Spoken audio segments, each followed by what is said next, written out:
Au terme d'une finale très serrée, Dany Ketsar s'est incliné face à Hugo Riboulet et termine deuxième de la saison 14 de Top Chef.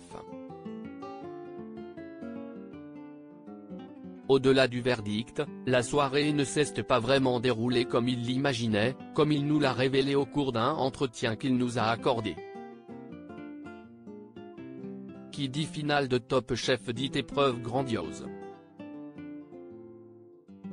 En effet, pour cet ultime épisode, Hugo Riboulet et Dany Ketsar ont mis les petits plats dans les grands afin de réaliser un menu de gala pour 100 bénévoles de la Croix-Rouge dans le cadre majestueux d'un palace parisien. Des jurés d'un soir qui avaient la lourde tâche de désigner le grand gagnant de la saison 14 en répartissant 10 points entre les menus des deux candidats. Des voix qui ont été décisives puisqu'avant eux, l'ex-chef de brigade ont établi une égalité parfaite entre les deux finalistes. Mais si est finalement Hugo qui s'est imposé en remportant 54,81% des voix. Une soirée riche en émotions pour les deux jeunes chefs mais qui a commencé d'une bien étrange manière, comme nous l'a expliqué Dany Ketsar au cours d'un entretien qu'il nous a accordé. J'étais parti sur une idée folle qui n'a pas du tout été acceptée. Dany Ketsar révèle que la production de Top Chef a mis un veto à son menu de finale quelques jours avant le jour J, les deux finalistes ont en effet vu leurs idées chamboulées. En toute transparence, la création du menu a été compliquée. On a eu 2 à pour créer le menu, envoyer nos fiches techniques, qui détaillent chaque étape d'une recette, note de la rédaction, et passer nos commandes, commence Dany.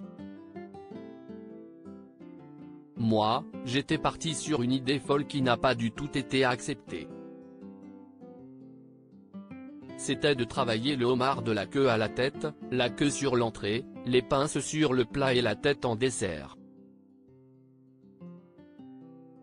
Ça avait énormément de sens pour moi, avec une créativité folle. Ça n'a pas été accepté parce qu'Hugo avait également choisi le homard comme produit sur son plat. La production nous a dit que ce n'était pas possible en termes de budget. Si Hugo a dû changer son plat, moi, ça m'a changé l'intégralité du menu. J'ai dû refaire un menu express, a-t-il détaillé. Top Chef, les chefs de brigade valident-ils les menus des finalistes en amont? En début d'épisode, les deux finalistes ont décliné leur menu à leur chef de brigade. Si Philippe Etchebest a trouvé le menu d'Hugo stratégiquement intelligent, Hélène Darroze s'est montrée plus mitigée sur celui de Dany. Une entrée chaude alors qu'elle lui avait conseillé une entrée froide, plusieurs niveaux de difficulté, des choses à cuire à la minute. Le moins que l'on puisse dire, si est qu'elle a été décontenancée par ses propositions. Et pour cause, les chefs découvrent les menus au dernier moment et les candidats ne leur font pas valider leur menu puisqu'ils ne peuvent échanger avec leur chef de brigade pendant le tournage.